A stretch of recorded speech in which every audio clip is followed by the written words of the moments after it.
नमस्कार साथियों, इस वीडियो में आप भारत के राष्ट्रीय प्रतीकों के बारे में पढ़ेंगे। संपूर्ण जानकारी के लिए इस वीडियो को लास्ट तक देखें। आपके लिए वीडियो बहुत ही उपयोगी है। मुझे उम्मीद है कि ये वीडियो पूरा देखने के बाद आपको ज़रूर कुछ ना कुछ हासिल ज़रूर होगा। मेरी आपसे उम्मीद है, यदि आप चैनल पर नए हैं तो प्लीज़ चैनल को सब्सक्राइब कर दें। बिना समय व्यतीत करे चलिए हम आगे चलते हैं। सबसे पहले हमारा राष्ट्रीय ध्वज। तो भारत का राष्ट्रीय ध्वज है तिरंगा झंडा। तिरंगे झंडे में 3 रंग होते हैं जो कि हम सब जानते हैं। सबसे ऊपर केसरिया रंग होता है, बीच में सफ़ेद होता है और सबसे नीचे हरा रंग होता है। सफ़ेद रंग के बीच में नीले रंग का चक्र होता है जिसमें 24 तिल्लियाँ होती हैं और प्रत्येक तिल्लियों के बीच 15 डिग्री का कोण बना हुआ होता है। राष्ट्रीय ध्वज की लंबाई और चौड़ाई के अनुपात की यदि बात करें तो उनका अनुपात होता है 3:2। लंबाई का अनुपात होता है 3 और चौड़ाई का अनुपात होता है 2। राष्ट्रीय ध्वज की जननी किसे कहा गया है? तो ये है मैडम भीकाजी कामा को। तिरंगे झंडे का केसरिया जो रंग होता है वो त्याग और बलिदान का प्रतीक होता है। सफ़ेद रंग जो है वो राष्ट्रीय शांति और पवित्रता का प्रतीक होता है। हरा रंग हरियाली और समृद्धि का प्रतीक होता है। 22 जुलाई 1947 को भारतीय संविधान सभा की बैठक में तिरंगे झंडे को अपनाया गया था। राष्ट्रीय ध्वज पर गठित तदर्थ समिति के अध्यक्ष थे डॉक्टर राजेंद्र प्रसाद। मैडम भीकाजी कामा ने सबसे पहले वंदे मातरम अंकित तिरंगा झंडा जो है वो अंतर्राष्ट्रीय कांग्रेस में फहराया था। यहाँ प्रश्न पूछा जा सकता है कि कब अपनाया गया तिरंगे झंडे को? तो 22 जुलाई 1947 को संविधान सभा की बैठक में तिरंगे झंडे को अपनाया गया था। और इस झंडे पर जो समिति बनी थी उस समिति के अध्यक्ष थे डॉक्टर राजेंद्र प्रसाद। और मैडम भीकाजी कामा को झंडे की जननी कहा गया है क्योंकि इन्होंने सबसे पहले अंतर्राष्ट्रीय स्तर पर झंडे को फहराया था। अब बात करते हैं आगे कि ये जो तिरंगा झंडा है ये हर आम भारतीय इसको अपने घरों पर भी फहरा सकता है, कहीं पर भी फहरा सकता है। यह अनुमति मिली है 26 जनवरी 2002 को और ये नवीन जिंदल की याचिका पर हमको मिली है। रात में भी झंडा फहरा सकते हैं, यह अनुमति मिली है 23 दिसंबर 2009 को। लेकिन जहाँ झंडा फहराया जाए वहाँ रोशनी की संपूर्ण व्यवस्था होनी चाहिए। और इस झंडे का जो डिजाइन बनाया था वो पिंगली वेंकैया ने बनाया था। राष्ट्रीय गान की बात करें तो हमारा राष्ट्रीय गान है जन गण मन। पूछा जा सकता है कि राष्ट्रीय गान के रचयिता कौन है? तो रचयिता हैं रविंद्रनाथ टैगोर। कहाँ से लिया गया है? गीतांजलि उपन्यास से लिया गया है जिसके लेखक हैं रविंद्रनाथ टैगोर। कितने समय में गाया जा सकता है? तो ये 52 सेकंड में गाया जा सकता है। कहीं शोक वगैरह की स्थिति हो तो इसकी न्यूनतम अवधि 20 सेकंड भी होती है। जो रविंद्रनाथ टैगोर का गीतांजलि जो उपन्यास है इसको साहित्य में नोबेल पुरस्कार प्राप्त है इसको 1913 ईस्वी में। राष्ट्रगान को सबसे पहले कब गाया गया था? तो 27 दिसंबर 1911 को कोलकाता अधिवेशन में गाया गया था। उस समय उस अधिवेशन की अध्यक्षता बिशन दास ने की थी। जनगण मन की धुन किसने बनाई थी? तो इसकी धुन बनाई थी राम सिंह ठाकुर ने, जो कि बंगाली भाषा में थी। राष्ट्रीय गान को 24 जनवरी 1950 को अपनाया गया था। कब अपनाया गया था? 24 जनवरी 1950 को। राष्ट्रीय गीत के बाद आता है राष्ट्रीय गान के बाद आता है राष्ट्रीय गीत वंदे मातरम। तो राष्ट्रीय गीत जो है इसके रचयिता हैं बंकिम चंद्र चटर्जी। ये कहाँ से लिया गया? आनंद मठ उपन्यास से लिया गया है। इस उपन्यास के पहले 2 पद संस्कृत भाषा में है, बाकी के सभी पद बंगला भाषा में है और जो शुरू के 2 पद है उसी को ही राष्ट्रीय गीत का दर्जा दिया गया है। इसकी धुन तैयार करी थी एक राजस्थानी व्यक्ति थे जमाल सेन। इन्होंने इसकी धुन तैयार करी थी। सबसे पहले 1896 में कोलकाता अधिवेशन में इसको गाया गया था। इसको गाने जो राष्ट्रीय गीत है उसको गाने का जो समय है वो 65 सेकंड है, जबकि राष्ट्रीय गान का 52 सेकंड था। भारतीय संविधान सभा द्वारा 24 जनवरी 1950 को इस गीत को अपनाया गया था, यानी कि राष्ट्रीय गीत का दर्जा दिया गया था। पहली बार अरविंदो घोष ने इस गीत का अंग्रेजी में अनुवाद किया था तथा आरिफ मोहम्मद खान ने उर्दू में अनुवाद किया था। आगे चलते हैं। राष्ट्रीय चिन्ह है अशोक स्तंभ। अशोक स्तंभ को 26 जनवरी 1950 को राष्ट्रीय चिन्ह घोषित किया गया। इस पर 4 सिंह, 1 घोड़ा, 1 हाथी और 1 सांड बना हुआ है। हर पशु के बीच एक धर्म चक्र बना हुआ है। इसके नीचे गोलाकार आधार है जो कि खिले हुए उल्टे कमल के फूल की तरह लटका हुआ है। इस पर देवनागरी लिपि में सत्यमेव जयते लिखा गया है और ये जो सत्यमेव जयते है ये मुंडकोपनिषद से लिया गया है। तो प्रश्न पूछा जा सकता है कि राष्ट्रीय चिन्ह कब घोषित किया गया, तो 26 जनवरी 1950 को। आगे चलते हैं। राष्ट्रीय पक्षी मोर। मोर को 26 जनवरी 1963 को राष्ट्रीय पक्षी का दर्जा दिया गया था। मोर का वैज्ञानिक नाम जो है वो है पाओ क्रिस्टेटस। तो इसको याद रखने की जो ट्रिक है तो वो सिंपल सी है, मोर के पाँव का स्टेटस सही नहीं है।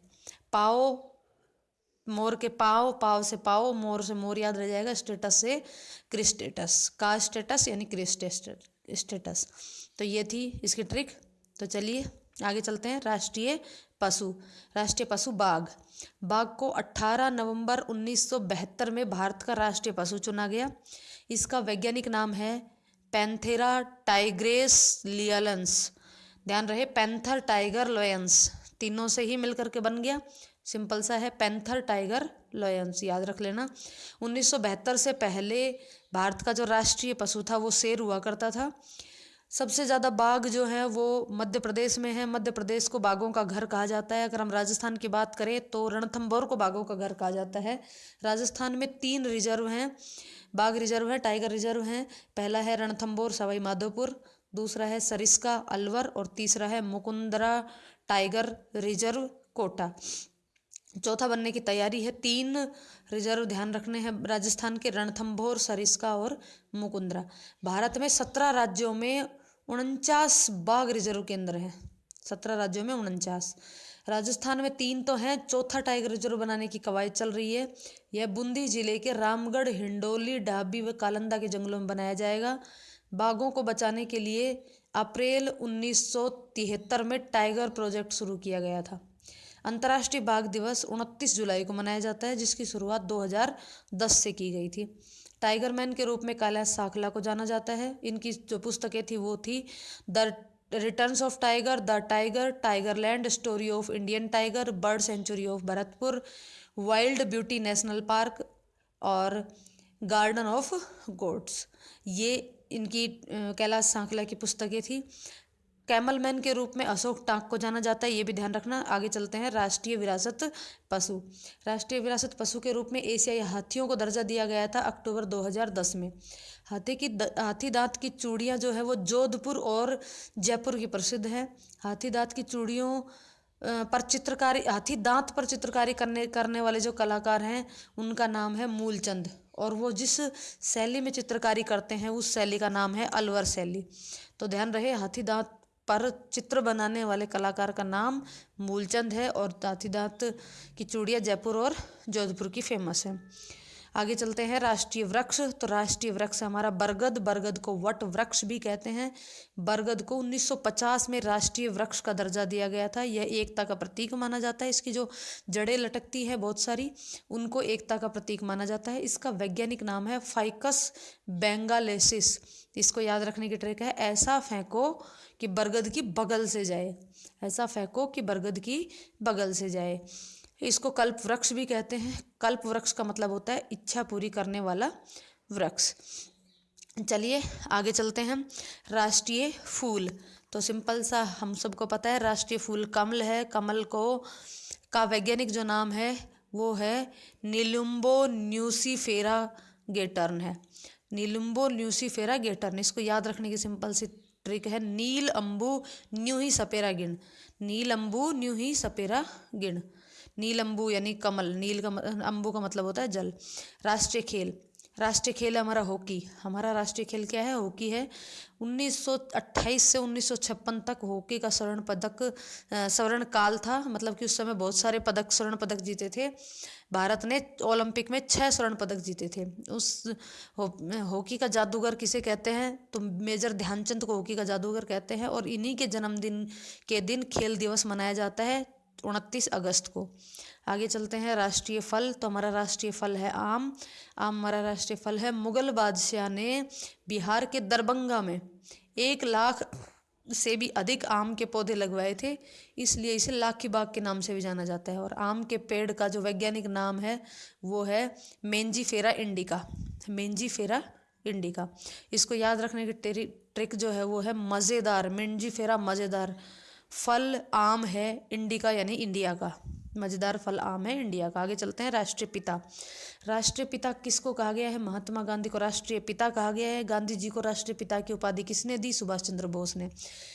कहाँ से दी? सिंगापुर स्टेशन, रेडियो स्टेशन से संदेश प्रसारित करते हुए दी थी।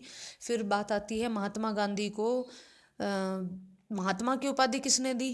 तो ये दी थी गुरु रविंद्रनाथ टैगोर ने। और बापू की उपाधि किसने दी थी? बापू भी कहते हैं तो पंडित जवाहरलाल नेहरू ने बापू की उपाधि दी थी। मुजीब उर रहमान ने जादूगर की उपाधि दी थी। एनी बेसेंट ने गांधी को राजनीतिक बच्चा की उपाधि दी थी। लॉर्ड माउंटबेटन ने गांधी जी को 1 मैन बाउंड्री फोर्स कहा था। ब्रिटेन के पूर्व प्रधानमंत्री विंस्टन चर्चिल ने गांधी जी को अर्धनग्न फकीर के नाम से पुकारा था। सरोजनी नायडू गांधी जी को मिक्की माउस बुलाती थी। और खान अब्दुल गफ्फार खान गांधी जी को मलंग बाबा के नाम से भी जाने जाते थे, पुकारते थे। आगे राष्ट्रीय मुद्रा। तो हमारी राष्ट्रीय मुद्रा है वो है भारतीय रुपया। भारतीय रुपये का जो चिन्ह है वो रैक का बीच में से कट लगे हुए इस तरीके से जो आपको दिख ही रहा होगा, ये चिन्ह है। ये किस तरीके से लिया गया? देवनागरी लिपि से तो रे लिया और रोमन लिपि से आर लिया और दोनों को मिला करके बना दिया। और इसका डिज़ाइन जो किया था वो डी उदय कुमार ने डिज़ाइन किया था। इसको कब लागू किया था? 15 जुलाई 2010 को इसको अपनाया गया था। 8 जुलाई 2011 को भारत में इस चिन्ह लगे हुए सिक्के चलाए थे। अब आती राष्ट्रीय नदी गंगा नदी। गंगा नदी को 2008 में राष्ट्रीय नदी घोषित किया था। इसका उद्गम स्थल हिमालय की गंगोत्री हिमनद से है। इसकी जो लंबाई है वो इसकी लंबाई कहीं 2525 किलोमीटर और कहीं 2510 किलोमीटर मिलती है। गंगा नदी पर प्रधानमंत्री नरेंद्र मोदी ने नमामि गंगे प्रोजेक्ट 2014 में चलाया। गंगा एक्शन प्लान 1985 में शुरू किया गया और गंगा परिषद मिशन 2016 में। यहाँ ये इम्पोर्टेंट बनता है कि नमामि गंगे प्रोजेक्ट कब शुरू किया गया? 2014 में गांधी जी द्वारा। ठीक है, तो ये याद रखना। आगे चलते हैं। राष्ट्रीय जलीय जीव। तो राष्ट्रीय जलीय जीव है गंगीय डॉल्फिन। गंगीय डॉल्फिन को 2009 में राष्ट्रीय गंगीय जलीय जीव घोषित किया गया था। गंगीय डॉल्फिन दिवस मनाया जाता है 5 अक्टूबर को। इसका वैज्ञानिक नाम है प्लेटानिस्ता गंगेटिका। प्लेटानिस्ता गंगेटिका। इसको याद रखने की ट्रिक है, प्लेट में नाश्ता लिया गंगा डॉल्फिन। प्लेट में नाश्ता लिया गंगा डॉल्फिन। गंगा डॉल्फिन जो है वो साफ पानी में ही जीवित रहती है, यानी कि साफ पानी में वो पाई जाती है। तो इसको जलीय जीव कब घोषित किया गया? 2009 में। चलिए आगे। राष्ट्रीय पंचांग। शक संवत हमारा राष्ट्रीय पंचांग है। शक संवत कब से शुरू हुआ? 22 मार्च 1957 को शुरू किया गया था, अपनाया गया था। मेघनाथ साहा आयोग की सिफारिश पर पंडित जवाहरलाल नेहरू ने शक संवत की स्थापना की थी। पंडित जवाहरलाल नेहरू के समय में कनिष्क ने इसकी स्थापना की थी। राष्ट्रीय पुरस्कार। तो राष्ट्रीय पुरस्कार है भारत रत्न पुरस्कार। भारत रत्न पुरस्कार की शुरुआत 2 जनवरी 1954 को भारत के प्रथम राष्ट्रपति डॉक्टर राजेंद्र प्रसाद द्वारा की गई थी। राष्ट्रीय जो पुरस्कार है ये किस किस क्षेत्र में मिलता है? कला, साहित्य, विज्ञान, सार्वजनिक सेवा व खेल के क्षेत्र में दिया जाता है। लेकिन अब ऐसा नहीं है। अब 2011 के बाद इसको किसी भी क्षेत्र में सर्वश्रेष्ठ कार्य के लिए दिया जाता है। प्रारंभ में जब शुरुआत हुई थी उस समय ये जो पुरस्कार है वो जीवित व्यक्तियों को ही दिया जाता था, मरणोपरांत नहीं दिया जाता था। 1955 के बाद 14 व्यक्तियों को मरणोपरांत यह पुरस्कार प्रदान किया गया। सबसे पहले लाल बहादुर शास्त्री को मरणोपरांत यह पुरस्कार दिया गया। पीपल के पत्ते पर सूर्य की प्लेटिनम छवि के साथ देवनागरी लिपि में भारत रत्न गुदा हुआ होता है। अब तक 48 व्यक्तियों को यह पुरस्कार दिया जा चुका है। वर्ष में अधिकतम 3 व्यक्तियों को पुरस्कार दिया जाता है। सबसे पहले सर्वपल्ली राधाकृष्णन, श्री राम गोपालाचारी, सीवी रमन को यह पुरस्कार मिला। अंतिम सबसे अंत में 2019 में प्रणब मुखर्जी, नानाजी देशमुख और भूपेन हजारे, यहाँ नानाजी देशमुख और भूपेन हजारे दोनों को मरणोपरांत मिला था। खेल के क्षेत्र में केवल सचिन तेंदुलकर को यह पुरस्कार मिला और यही एक ऐसे व्यक्ति थे जो सबसे कम उम्र के पुरस्कार पाने वाले व्यक्ति थे। 2 गैर भारतीयों को भारत रत्न पुरस्कार दिया जा चुका है, जिसमें पहले हैं खान अब्दुल गफ्फार खान 1987 और नेशनल मंडेला 1990। यह जरूरी नहीं है कि यह पुरस्कार हर साल दिया जाए। यहाँ पर डॉक्टर राजेंद्र प्रसाद को यह पुरस्कार दिया गया था मरणोपरांत, लेकिन उनकी जो मृत्यु थी वो विवादास्पद होने के कारण सरकार ने पुरस्कार को वापस ले लिया था। यह एक मात्र उदाहरण था जिसमें पुरस्कार वापस लिया गया था। आगे चलते हैं। राष्ट्रीय पोशाक। राष्ट्रीय पोशाक जोधपुरी कोट। प्रत्येक राष्ट्रीय समारोह में पूर्व राष्ट्रपति और राष्ट्रपति जोधपुरी कोट पहनकर ही आते हैं, इसलिए अघोषित तौर पर जोधपुरी कोट को राष्ट्रीय पोशाक माना गया है। इसकी घोषणा कहीं भी नहीं है, यानी कि इसके कहीं भी उल्लेख नहीं है। राष्ट्रीय स्मारक है लाल किला, जो कि दिल्ली में स्थित है, इसे शाहजहां ने बनवाया था। राष्ट्रीय लिपि है हमारी देवनागरी लिपि। राष्ट्रीय वाक्य है सत्यमेव जयते। राष्ट्रीयता है हमारी भारतीय। राष्ट्रीय नारा है सर्वमेव जयते। राष्ट्रीय विदेश नीति है गुटनिरपेक्ष नीति। राष्ट्रीय सूचना पत्र है श्वेत पत्र। और राष्ट्रीय पर्व है 26 जनवरी, 15 अगस्त और 2 अक्टूबर। 2 अक्टूबर गांधी जयंती को भी राष्ट्रीय पर्व घोषित किया गया है। उम्मीद है आपको वीडियो पसंद आई होगी। यदि वीडियो पसंद आई हो तो लाइक शेयर जरूर करें, कमेंट करके बताएं वीडियो